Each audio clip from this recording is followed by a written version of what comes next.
माफी चाहेंगे, आवाज की दिक्कत के कारण आपको बात सुनाई नहीं दी। ये बात आप कह रहे थे, मैंने माइक हटा के भी ट्राई किया मगर आवाज ना मिलने का कारण क्या था ये समझ में नहीं रहा। हो सकता है कुछ टेक्निकल इशू। खैर, मेरी जब बात हुई पार्टी के पदाधिकारियों से तो लखीमपुर से एक टीम आई थी जिनसे मेरी बात हुई। उन्होंने तमाम बिंदुओं को सामने रखा कि बसपा सुप्रीमो के निर्देश अनुसार जिस तरीके से भाईचारा कमेटी को लगाया गया और भाईचारा कमेटी लगातार काम कर रही है। भाईचारा कमेटी या बहुजन समाज पार्टी की कमेटी मेन विंग हो, दोनों ही विंग लगभग अपना काम बूथ स्तर पे 90 से 95 की संख्या तक कंप्लीट कर चुके हैं। 90 से 95% कंप्लीट कर चुके हैं, ये बात उन्होंने कही। वहीं पर बहुजन समाज पार्टी में लगातार बैठकों का दौर जारी है।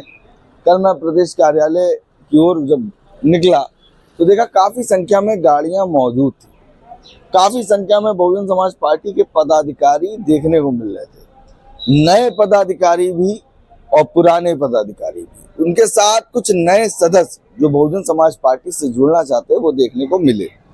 इन बैठकों में लगातार बसपा सुप्रीमो ने जिस तरीके से आदेश किया, अपना बूथ करो मजबूत वाला जो नारा बसपा में इस समय ट्रेंडिंग पे चल रहा है, वो चीज देखने को मिली। बहुजन समाज पार्टी में स्वयं बसपा सुप्रीमो बैठक लेती थी, वहीं प्रदेश कार्यालय में लगातार हर महीने की तरह इस महीने भी प्रदेश कार्यालय में बैठक हुई। जो भाईचारा की बैठक 10 को हुआ करती थी वो बैठक इस बार 12 को रखी गई। हो सकता है रक्षाबंधन का त्यौहार था, उसके कारण ये बैठक का तिथि बढ़ाई गई। मगर जब बात हुई पार्टी के पदाधिकारियों से, उन्होंने तमाम बातों को रखा जिसको मैं आपसे साझा करना चाहता था, मगर टेक्निकल ग्लिच के कारण आवाज क्लियर नहीं आ पाई। जैसा कि आप लोगों ने बताया, बैठक में आज जो मौजूद हैं वो मेवालाल गौतम है, बसपा के प्रदेश अध्यक्ष हैं, वहीं बहुजन समाज पार्टी के तमाम भाईचारा कमेटी के लोग मौजूद हैं। इन बैठकों में बहुजन समाज पार्टी जो भाईचारा कमेटी बनाई है उसने किस तरीके से काम किया इसका समीक्षा होती है। विधानसभा कितने कंप्लीट हुए, आपकी कमेटी कितनी तैयार है, क्या ओबीसी की भागीदारी बढ़ी, तमाम सवालों के जवाब, तमाम नए लोगों को मौका, ये बहुजन समाज पार्टी की जो भाईचारा कमेटी बनी है इन पर बात होती है। उत्तर प्रदेश में किस तरीके से लोगों के बीच में बहुजन समाज पार्टी को रिप्रेजेंट किया जा रहा है, क्या ऐसी बातें हैं जो कहीं ना कहीं बहुजन समाज पार्टी के पास नहीं आ पा रही, वो भाईचारा कमेटी बनाकर उनके द्वारा गांव-गांव बस्तियों में जाकर, शहर गलियों में जाकर लोगों से मुलाकात करके उन सवालों के जवाब यहाँ पर लेने आते हैं, उस पर बात होती है। मुझे इनपुट मिला कि कार्यालय में जो बैठक कर रहे हैं उसमें से एक व्यक्ति ने कहा कि अगर कोई ऐसा सवाल है जिसको लेकर आप जवाब ना दे पाए तो वो सवाल आप हमारे पास लेकर आइए, उन सवाल के जवाब मैं दूंगा और आप लोगों को बताऊंगा। आप अपने गांव में जाकर, अपने शहरों में जाकर, अपनी बस्तियों में जाकर उसका जवाब दीजिए। सवाल कोई भी हो, जवाब उसका मिलेगा। बसपा प्रखर होकर हर मुद्दे पर लड़ती नजर आ रही है।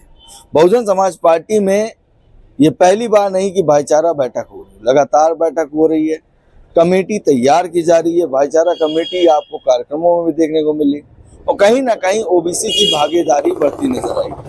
पार्टी के तमाम लोगों से मुलाकात करें, मगर बैठक जब शुरू हो गई तो कुछ लोग मुझे मिले थे जिनसे मैंने बात की तो उन्होंने कहा कि ये भाईचारा कमेटी कहीं ना कहीं बहुजन समाज पार्टी में लोगों को, खास करके पिछड़े वर्ग को जोड़ने की एक प्रयास में लगी, जो कि 90 से 95% सफल साबित होती हुई दिख रही है।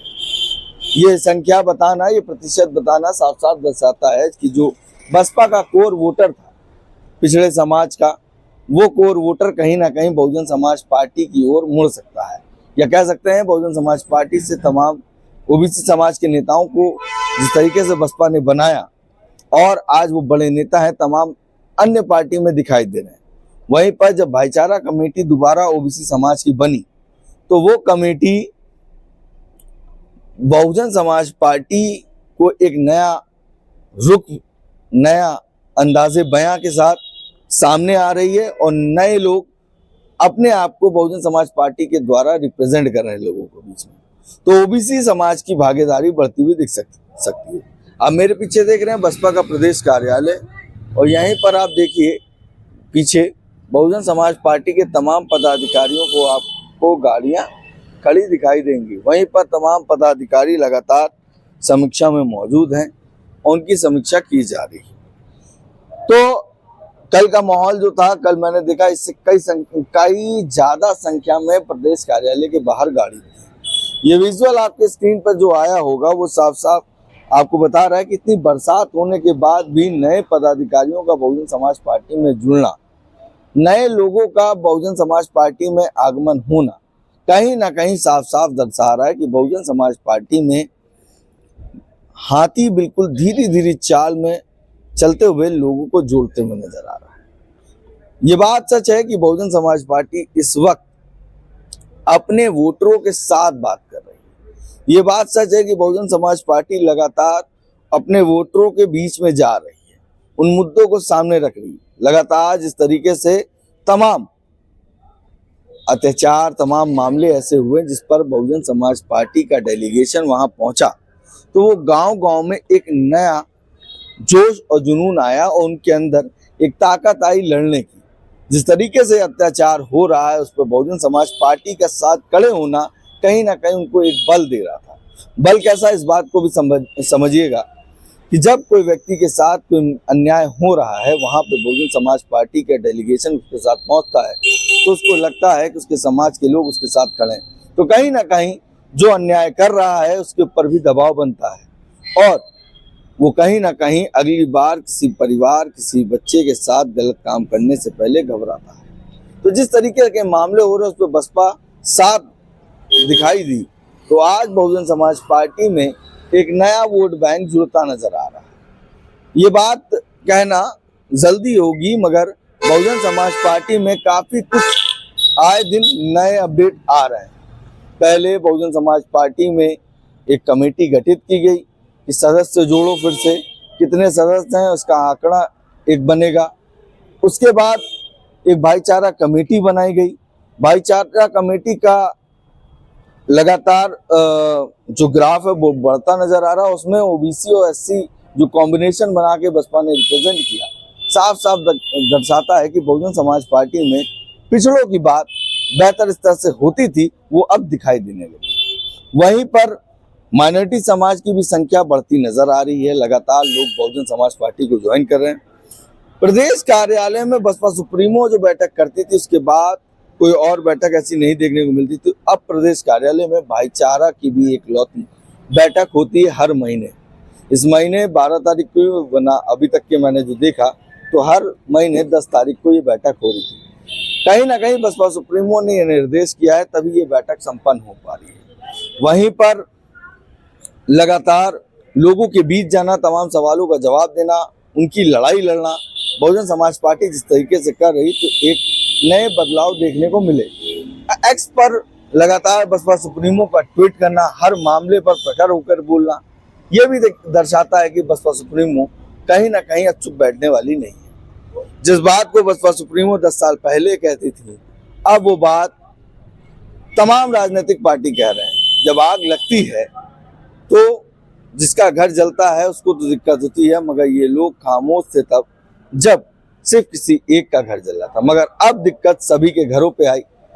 मतलब जिस तरह से वन नेशन वन इलेक्शन का मामला आया तो एक टाइम बहुजन समाज पार्टी इकलौती पार्टी थी जिसने इस चुनाव को बाइकआउट किया था, मगर अब तमाम राजनीतिक पार्टी बाइकआउट कर रही है।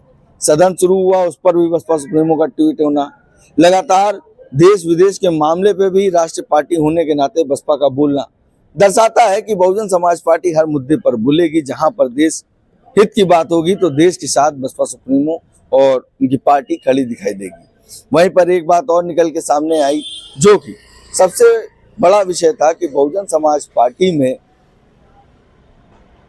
बसपा सुप्रीमो लगातार निरीक्षण कर रही हैं, पार्टी में फेरबदल कर रही हैं। नई कमेटी जो बनाई गई है उसको भी स्वयं देख रही है कि किस तरीके से काम कर रही है। तो ये कुछ बातें जो निकल के आई और बैठक अभी भी चल रही है। कोशिश करूंगा कि बैठक के बाद क्या बातें सामने आई और आगे का क्या प्लान है बसपा का लेकर, उस पर हम बात करेंगे। मगर फिलहाल ये वीडियो ये था कि बसपा के कार्यालय पर आज भी भाईचारा की बैठक हो रही है और इस बैठक में तमाम पार्टी के पदाधिकारी जो ओबीसी समाज के हैं उनकी भी भागीदारी देखने को मिल रही है। ये खबर थी जो मैंने आपके बीच में पेश की। अब मैं विदा लेता हूँ, फिर मिलूंगा अगली वीडियो के साथ, तब तक के लिए नमस्कार।